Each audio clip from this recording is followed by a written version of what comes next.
ரொம்ப பயமாக இருக்கு. இப்படி என்ன பயங்கரமாக தூக்கி மேலே மேலே மேலே கொண்டு போய் விட்டீங்க. எப்படி விடுவேன்னே தெரியல. நடுங்குது, கை காலெலாம் ஆடுது, முழங்காடு கீழே நிற்கவே முடியல. ஆள் மாற்றி ஆள் என்னை தூக்கி விட்டீங்க. எதுக்காக? இந்திரகுமார் பேசுகிறதுக்கு அப்புறம் பேசணுமான்னு கூட எனக்கு யோசனை வந்துருச்சு. அவ்வளோ ஒரு பெரிய எழுச்சி உரை, ராஜகம்பீரன் பேருக்கேற்ற மாதிரி அவ்வளோ அற்புதமாக. அவர் பாய் ஜமால் பாய், யாரை நான் குறை சொல்கிறது? எங்களை அறிமுகப்படுத்துகிற கருணாநிதி அவர்கள், என்னையா தமிழ் அற்புதம் ஐயா, உன் வாயில் தமிழ் அப்படியே பொங்கிக்கிட்டு வருது. எங்களுக்கெல்லாம் கூட இந்த மாதிரி மரியாதை உண்டா? அதுக்கு நாங்கள் தகுதியாக இருக்கோமா? நீ புகழ்ந்து பேசுகிற அளவுக்கு எனக்கு தகுதி இருக்குதா? புரியல. அவ்வளோ அற்புதமான அறிமுகம். துரைராஜ் அவர்கள் எத்தனை அற்புதமாக கூட்டத்தை கூட்டி இருக்கிறார். ஒருத்தர் கூட எந்திரிக்கலங்கிறாங்க. அது எங்களுக்கு கிடைத்த மரியாதையா அல்லது உங்களுக்கு இருக்கிற பொறுமையான்னு தெரியல. எதுவாக இருந்தாலும் இன்னைக்கு துணை முதல்வர், மாண்புமிகு துணை முதல்வர் உதயநிதி அவர்களுடைய பிறந்தநாள் விழாவுக்கு வாழ்த்து கூறுவதற்காக எங்களை அழைத்து இருக்கிறார்கள். நல்ல காலம் எல்லாரும் பேசி முடிச்சதுனால 8 மணிக்குள்ளார முடிக்கணும்னா பேசுகிறதுக்கான நேரம் குறைஞ்சி போச்சு. அது எனக்கு ஒரு வாய்ப்பாகவும் போயிடுச்சு. அதிகமாக நான் பேச வேண்டியது இல்லை. 2 அதாவது முதல்வர் ஸ்டாலின் அவர்களிலிருந்து ஆரம்பிக்கிறேன்.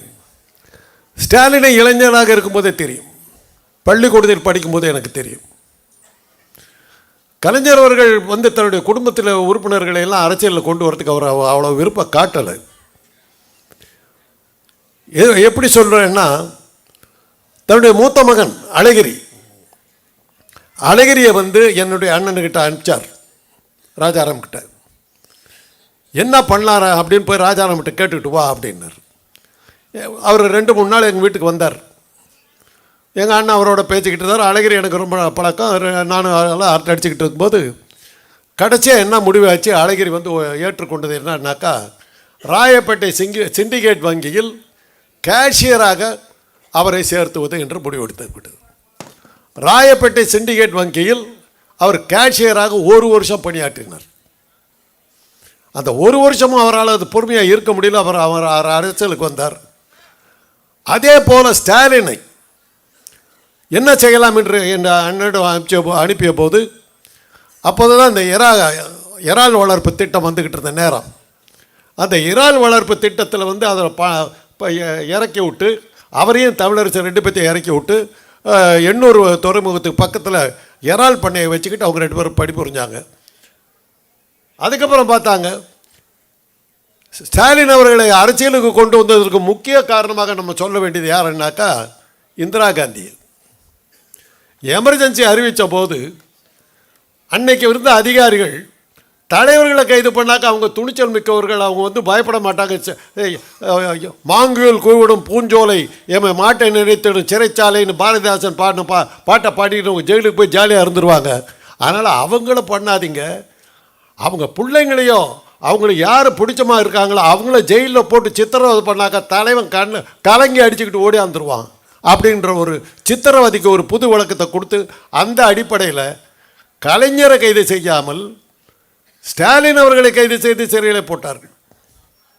ஸ்டாலின் சிறையில் என்ன அடிபட்டார் என்பதை அந்த நேரத்தில் சிறைச்சாலையில் டாக்டராக இருந்த நான் பார்த்தவன், கண்ணால் பார்த்தவன். ஓங்கி மூஞ்சல் ஒரு குத்து, இந்த பக்கம் அவருக்கு பழுதாயிடுச்சு. இன்றைக்கி அவர் அதில் அவஸ்தப்பட்டு இருக்கார். இன்றைக்கு அவருக்கு அந்த சைனஸ் ப்ராப்ளம் சரியாகலை. இங்கிலாண்டுக்கெல்லாம் போய் வைத்தியம் பண்ணுறார். ஒரே குத்து, இந்த இடம் வீங்கிடுச்சு. ஆற்காடு வீராசாமி அடையாளம் தெரியாத அளவுக்கு அடித்து தூக்கி போட்டாங்க. சிட்டி பாபு செத்தே போயிட்டார். டிஆர் பாலு ஆஜானுபாகோட உடம்பு உதையில் அவர் உடம்பெல்லாம் ரணகலாம். நான் டாக்டராக இருந்து உள்ள சிறைச்சாலை மருத்துவமனையில் அவங்களுக்கெல்லாம் வைத்தியம் பண்ணேன். ஒரு நாள் கலைஞர் அன்று தலைமை கழகத்தினுடைய நிர்வாகியாக இருந்த தேவராஜனை அனுப்பிச்சார். தேவராஜன் வீட்டுக்கு வந்தார். என்னன்னு, கூடிய சீக்கிரம் உன்னை கைது பண்ணுறதா இருக்காங்க, பொட்டி படிக்கெல்லாம் ரெடி பண்ணிக்கான்னாங்க.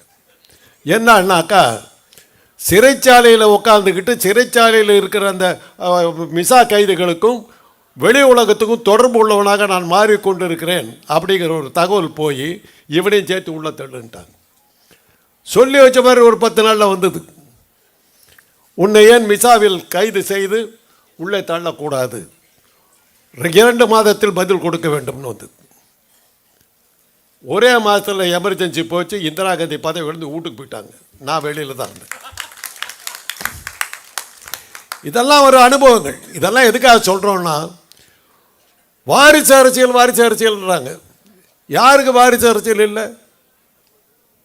சீனியர் புஷ் இருக்கார் அமெரிக்க ஜனாதிபதி, அதுக்கப்புறம் யார் வரலாம், ஜூனியர் புஷ் வர்றாரு.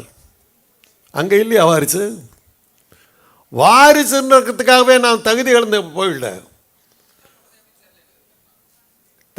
தலைவர் கலைஞர் அவர்கள் சொன்னார், என் மகன் ஸ்டாலின் கட்சியில் தீவிரமாக செயல்படுகிறார், உங்களிடம் விட்டு விடுகிறேன், நீங்களாக பார்த்து அவரை தலைவனாக ஏற்றுக்கொள்ளுங்கள் அல்லது அவனை தொண்டனாக வைத்துக் கொள்ளுங்கள் அல்லது உதவி தள்ளுங்கள் என்றார். தேர்தலில் நின்றார், வெற்றி பெற்றார், அரசியலுக்கு வந்தார். யாரும் செய்ய ஒரு தலைவனுக்கான ஒரு மகனாக இருந்தும் கூட 1 வருஷம் காராகிரகத்தில் சிறையில் அடைபட்டு கிடந்தார். கல்யாணம் ஆகி 2வது மாதம், திருமணம் முடிந்து 2வது மாதம் அவன் ஹனிமூனுக்கு சுவிட்சர்லாண்டு போவான். இவர் ஜெயிலுக்கு போனார், சென்ட்ரல் ஜெயிலுக்கு போனார். 1 வருஷம் ஜெயிலிருந்து திரும்பி வந்த பிறகு பிறந்தவர் தான் உதயநிதி ஸ்டாலின். ஒரு தடலில் புடம் போட்டு எடுக்கப்பட்ட தங்கத்தினுடைய ஒரு சிகரத்தினுடைய மகனாக பிறந்தவர் உதயநிதி ஸ்டாலின். அந்த ரத்தம் அப்படியே, அந்த ஜீன்ஸ் அப்படியே, அந்த டிஎன்ஏ அப்படியே அவர்கிட்ட வந்திருக்கு.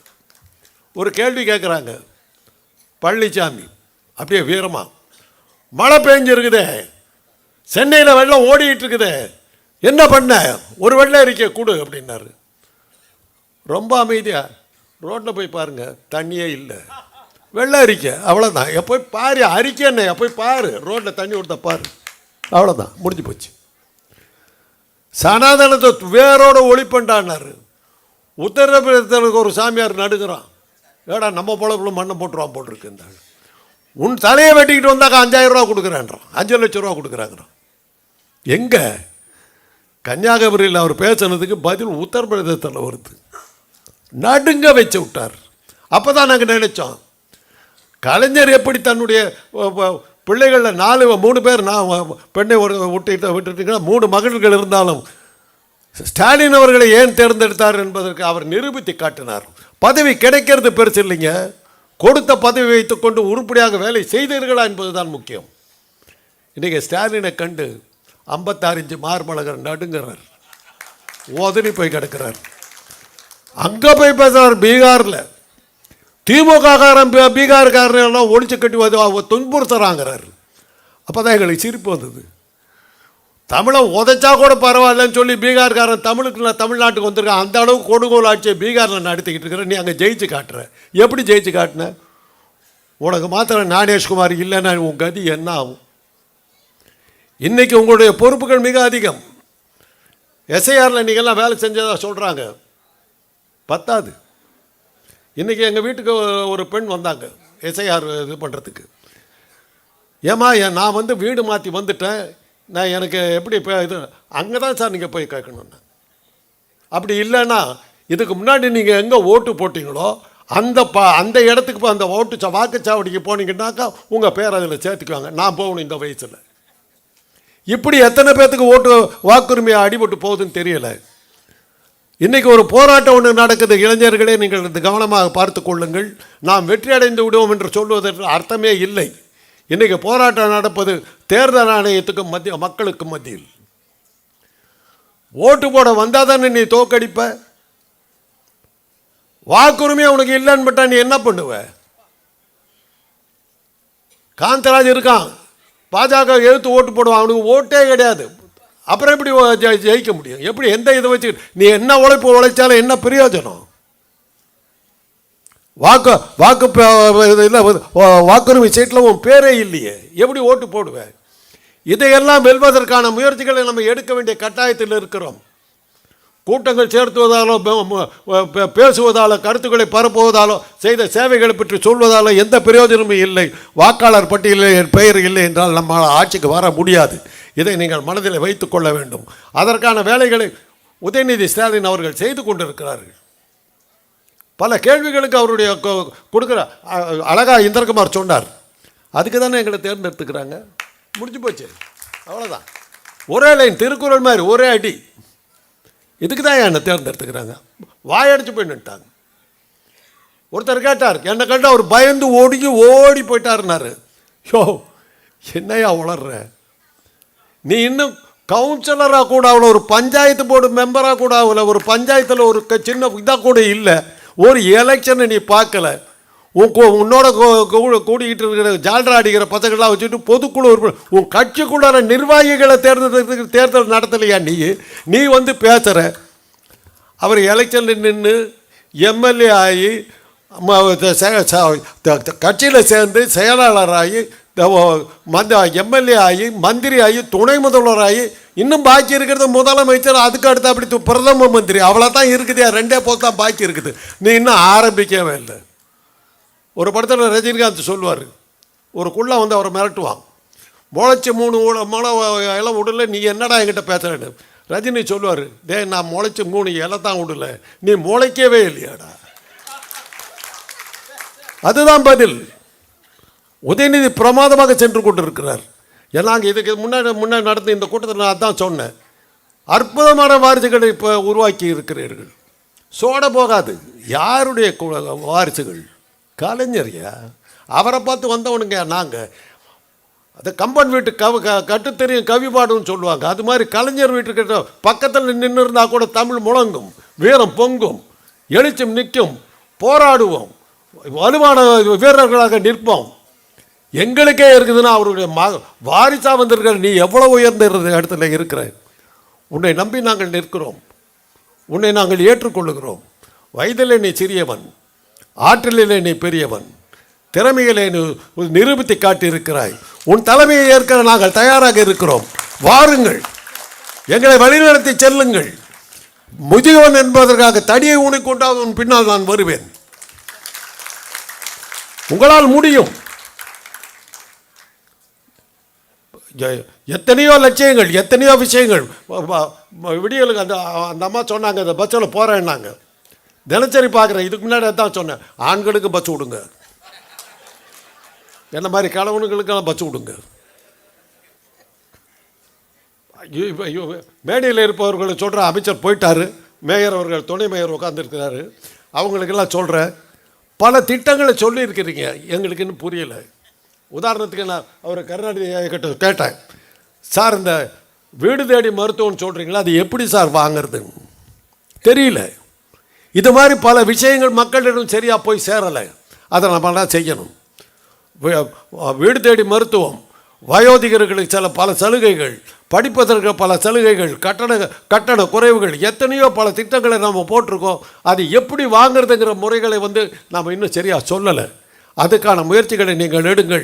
அதுதான் நீங்கள் உதயநிதி ஸ்டாலின் அவர்களுக்கு காட்டுகின்ற வாழ்த்தாக இருக்கும். தலைவன் சொல்லத்தாங்க முடியும், நாம தான் அதை கொண்டு போய் சேர்க்க வேண்டியவர்களை சேர்க்கணும். அதற்கான உறுதிமொழி எடுக்கிற கூட்டமாக இது மாற வேண்டும். எவ்வளவோ திட்டங்கள், எத்தனையோ திட்டங்கள். நீட் தேர்வு என்ன பண்ணிவிட்டேன். இன்னைக்கு கூட ஒருத்தர் கேட்டார், நீட் தேர்வு ஒன்றும் முடியலையே அப்படின்னாங்க. நீட் தேர்வு எங்களுக்கு பயம் இல்லை ஐயா. நீட் தேர்வை எங்கள் மாணவர்கள் தூத்துன்னு ஊதிட்டு போயிடுவாங்க. அதை விட பெரிய தேர்வுகளை எல்லாம் எழுதி பாஸ் பண்ண மாணவர்கள். எங்களுக்கு பரீட்சை பயம் இல்லை. பரீட்சையை திருத்தறிய வாத்தியார் நீ அயோக்கியா. அதை கண்டு உத்தரப்பிரதேசத்தில் ஹிந்தியில் ஃபெயிலான 90% மாணவர்கள் நீட் தேர்வில் பாஸ் ஆகிறா. எப்படியா பாஸ் ஆகிறா? நீ பண்ணுற அயோக்கியத்தனம். அந்த அயோக்கியத்தனத்தை நீக்கிட்டாக்க நீட் தேர்வு எனக்கு ஒரு குப்பை. இவ்வளோக்கு அப்புறமா டாக்டர் யாரா படிக்கிறான்னா தமிழ்நாட்டில் தான் படிக்கிறான். அதனால் இந்திரகுமார் அழகாக சொன்னார், உன்னை படிக்க விடாமல் தடுக்கிறதுக்கு என்னென்ன விட்டு அத்தனையும் பண்ணிக்கிட்டு இருக்காங்கிறாங்க. இன்னும் இந்த இத்தனை புத்தகங்கள் வச்சுருக்காங்க. இந்த புத்தகங்களை படிங்க. ஒவ்வொன்றும் ஒரு உங்களை பெரிய சான்றவராக்கும் ஆண்டவராக்கும் அறிவுள்ளவர்களாக மாற்றும். அறிவுக்கு திருவிழா நடத்தின ஒரே கட்சியா இது? அறிவுள்ளவர்களால் நடத்தப்படுகிற ஒரே கட்சியா இது? அறிவுக்கு இடம் கொடுக்கிற ஒரே கட்சியா இது? இதை பார்த்து என்ன அவதூறு பேசுறதுக்காக நடத்துன்னு ஒரு ஆள் சொன்னார். இந்த மேடையை நான் வந்து அவருக்கு புகழ் பாடுறதுக்கு, அவரை பற்றி பேச்சு விளம்பரம் கொடுக்க நான் விரும்பலை. அவர் ஒரு அறியா சிறுவன், பாவம், மாட்டிக்கிட்டு முழிக்கிறார், எழுதி கொடுக்கறத படிக்கிறார். ஆசா என்னையா அது அரசியலாக பேசுகிறேன், எழுதி கொடுக்கறத அப்படியே வந்து ஒப்பிச்சுட்டு போகிறேன், பத்திரிகைக்காரரை பார்க்க மாட்டேன்னு பயந்து ஓடுறேன். உனக்கு என்னத்துக்கு அரசியல் ஆசை? ஆனால் நீ வரல, எனக்கு நல்லா தெரியும். நீ மாட்டிக்கிட்ட, உன்னை மிரட்டுறாங்க. உண்மையிலேயே அவருக்கு அந்த அமித்ஷாவுக்கு நம்பிக்கை வரல. ஒரு மீட்டிங் இன்னொரு மீட்டிங் போட்டதே மொத்தம் 5 பப்ளிக் மீட்டிங்கு, பொதுக்கூட்டங்கள், 3 ரோட் ஷோ, மொத்தம் 8 கூட்டம். 8வது கூட்டத்தில் 10 பேர் செத்து போனாங்க. அதோட நீ அன்றைக்கி பயந்து வீட்டுக்குள்ளார ஓடி போய் ஒழிஞ்சவன் போனவனே 1.5 மாதமாக ஆளை காணும். கடவுளை பற்றி சொல்லுவாங்க, கண்டவர் விண்டிலர், விண்டவர் கண்டிலர். கடவுளை பார்த்தவன் உயிரோடு இல்லை, உயிரோடு இருக்கும் கடவுளை பார்த்ததில்லை. அது மாதிரி தான் அந்த ஆளும் இருக்கார். அவர் எங்கே இருக்காருன்னு அவனுக்கும் தெரியல. அவர் குரல் தான் கேட்டது, அவரை பற்றி ஏதோ சொல்லிக்கிட்டு இருக்கிறாங்களே தவிர அவர் என்ன பேசுகிறாரு யாருக்கும் தெரியல. இனிமேல் சேலத்தில் வந்து மீட்டிங் போட போகிறாங்கன்னாங்க. சேலத்து ஜனங்களை இப்போ ஜாக்கிரதையாக இருக்குது. அந்த ஆள் மீட்டிங் வந்தாக்க பல பேர் செத்து போவீங்க, ஜாக்கிரதை. பொதுவாக பெண்களை எல்லாம் பத்திரமா வீட்டுக்குள்ளார வச்சுக்கோங்க, குழந்தைங்களை வெளியே விடாதீங்க. புள்ள பிடிக்கிற வர்ற மாதிரி கேஸ் அது வேண்டாம், பம்பு. அது அந்த தேதி கொடுக்குற அவர் அந்த தேதி எப்படி பார்க்குறாரு பாருங்க. பாபரி மஸ்ஜித்தை இடித்த அன்னைக்கு வந்து இந்தியா போகாமல் ஆபத்துன்னு சொல்லிட்டு பாதுகாப்பு நடவடிக்கைகளில் ஈடுபடுற தேதியில் அன்னைக்கு என் கூட்டத்தை நடத்துங்கிறார். என்னன்னு தெரியுதா உங்களுக்கு? அதை வச்சுக்கிட்டு அன்னைக்கு ஒரு கலவரத்தை உண்டாக்கி ஒரு அடுத்த ஒரு உயிர் பலியை உண்டாக்கணும். தேர்தலுக்கு தேர்தல் நடக்குது. நான் ஒரு சேட்டலைட் டிவியில் சொன்னேன் 4 நாளைக்கு முன்னாடி. இந்தியாவில் தேர்தல் சொன்னாக்கா இந்திய மக்கள் தயாராகிறாங்களோ இல்லையோ, பாகிஸ்தான் தீவிரவாதி தயாராகிறாங்க. எலெக்ஷனில் 1 வாரத்துக்கு முன்னாடி ஒரு குண்டு போட்டுடுறான், பாஜக ஜெயிச்செடுத்து. அப்படி என்ன உறவு இருக்குது? பாகிஸ்தான் வந்து தெளிவாக தெரிஞ்சு வச்சுருக்கான், பாஜக இருக்கிறவங்களும் இந்தியா உருப்படாது. நாம் செய்ய வேண்டிய வேலையை பாஜகவே செய்த நாம் ஏன்டா வம்புக்கு போகணும்? பாகிஸ்தானுக்கு மகிழ்ச்சியை கொடுக்குற ஆட்சியை கொடுக்கறதே நீ பாஜக தான், நீ தான்பா கொடுக்குற. மோடி, அமித்ஷா 2 பேரும் தாயா, ஞானேஷ்குமார் தேர்தல் ஆணைய தலைவர், நீங்கள் 3 பேர் தாயா பாகிஸ்தானுக்கு ஆதரவாக இந்தியாவை அடிமட்டத்திலேயே வச்சு நாசமாக வச்சு குப்பையாக ஆக்கி விட்டுருக்க ஆளுக்கு. ஆக பாகிஸ்தானுக்கு ஆதரவாக செயல்படுகிற இந்த அரசாங்கத்தை ஒழித்து கட்ட வேண்டிய பொறுப்பு நம்மிடம் இருக்கிறது. பாடுபட்டு கொண்டு வந்த ஜனநாயகத்தை வீணாக யார் கையிலேயோ கொடுத்து விட்டு அதை அழித்து விடக்கூடாது. அதற்கான உறுதிமொழியை எடுத்துக்கொண்டு கூட்டமாக இது மாற வேண்டும். தயவுசெய்து இவ்வளவு நேரம் நாங்கள்லாம் பேசியிருக்கிறோம், ஒவ்வொருவரும் அற்புதமாக பேசினார்கள். என்னை வந்து ரொம்ப ஏற்றி பேசுகிறாங்க. எனக்கு என்னமோ அந்த அளவுக்கு இவங்க அளவுக்கு என்னால் என்ன பேச முடியலங்கிறத நான் நினைக்கிறேன். முடியாது, அவ்வளோ அற்புதமாக ஒவ்வொருத்தரும் இந்த கருத்துக்களை கொண்டு போய் வீட்டுக்குள்ளார படுத்து இருக்கும்போது கொஞ்ச நேரம் டிவி எல்லாம் ஆஃப் பண்ணிட்டு அப்படி யோசிச்சு பாருங்கள், இந்த கூட்டத்தில் இவங்களாம் என்ன பேசுனாங்க. இதெல்லாம் சொல்லி இருக்கிறாங்களே, யாருக்காக சொல்கிறீங்க? எனக்கு முடிஞ்சு போச்சு, என்னுடைய வாழ்க்கை முடிஞ்சு போச்சு. எனக்கு இப்போ தேவையான இது வந்து சுடுகாட்டில் நல்ல இடம். என்னை வந்து எரிக்கும் போது எனக்கு வலி இல்லாமல் எரிக்கணும், அவ்வளோதான். செத்து போட பிறகு எப்படி எரிக்கும் போது சொல்ல முடியாது. சாவறதுக்குள்ளார அப்பா சாவறதுக்கு லேட்டாக போடுறதுக்கு எரிச்சு போட்டுன்னு சொன்னாலும் சொல்லுவாங்க. இந்த காலத்தில் அதெல்லாம் நடந்தாலும் நடக்கும். அதனால் அந்த மாதிரி சூழ்நிலையில் இப்போ நான் இருக்கிறது வந்து என்னுடைய மரண அமைதியாக இருக்கணுங்கிறத தவிர வேறு ஒன்றுமே இல்லை. ஆனால் அதே சமயத்தில் எனக்கு ஒரு குற்ற உணர்ச்சி இருக்குது. எப்படிப்பட்ட மோசமான ஒரு கையில் ஒன்றிய அரசை கையில் கொடுத்து விட்டு போகிறோம். நாங்கள் தான் அதற்கு அந்த குற்றவாளிகள் நாங்கள் தான். இடைக்காலத்திலே திராவிட இயக்கத்தினுடைய கொள்கைகளில் உங்களிடத்தில் நாங்கள் சரியாக சொல்லாமல் நாங்கள் மெத்தனமாக இருந்தவருடைய விளைவு இன்றைக்கி பழனிசாமி போன்றவர்களும் அந்த தாவேக்கா போன்ற கூட்டங்களும் வர்ற மாதிரி சூழ்நிலை உருவாயிடுச்சு. அதற்கு காரணம் நாங்கள் தான். எங்களை மன்னித்து விடுங்கள். இந்த குற்றத்தை செய்ததை எங்களை தயவு செய்து மன்னித்து விடுங்கள். வருங்காலத்துக்கு ஒரு நல்ல தலைவர்கள் உங்களிடம் கொடுக்காமல் மோசமான சில பேரிடம் உங்களை மாட்டி விட்டோம் என்ற குற்ற உணர்ச்சி எங்களுக்கு இருக்கிறது. அதற்காக உங்களிடம் பகிரங்கமாக மன்னிப்பு கேட்டுக்கொள்கிறோம். தயவுசெய்து ஏற்றுக்கொள்ளுங்கள். இந்த மன்னிப்பை நான் கேட்பதற்கு காரணம், இதுக்கு உங்களுக்கு ஒரு விழிப்புணர்ச்சி வந்து யார் நல்லவர்கள், யார் வல்லவர்கள், யார் உங்களுக்கு தேவையானவர்கள், யார் உங்களுக்கு நன்மை செய்பவர்கள் என்பவர்களை சரியான முறையில் சீர்தூக்கி பார்ப்பதற்கு இந்த கூட்டம் பயன்படுமானால் இந்த கூட்டம் வெற்றி அடைந்து விட்டது என்ற அர்த்தம். ஆக 8 மணிக்கு முடிக்க வேண்டும் என்று அமைச்சர் அவர்கள் அருமையாக சொன்னார்கள்.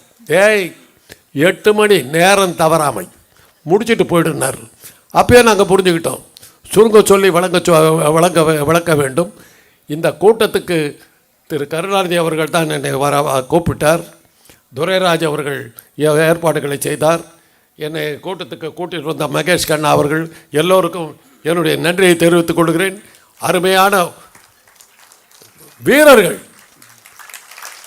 அது அற்புதமான வீரர்கள். எனக்கு நீங்கள் போதும்.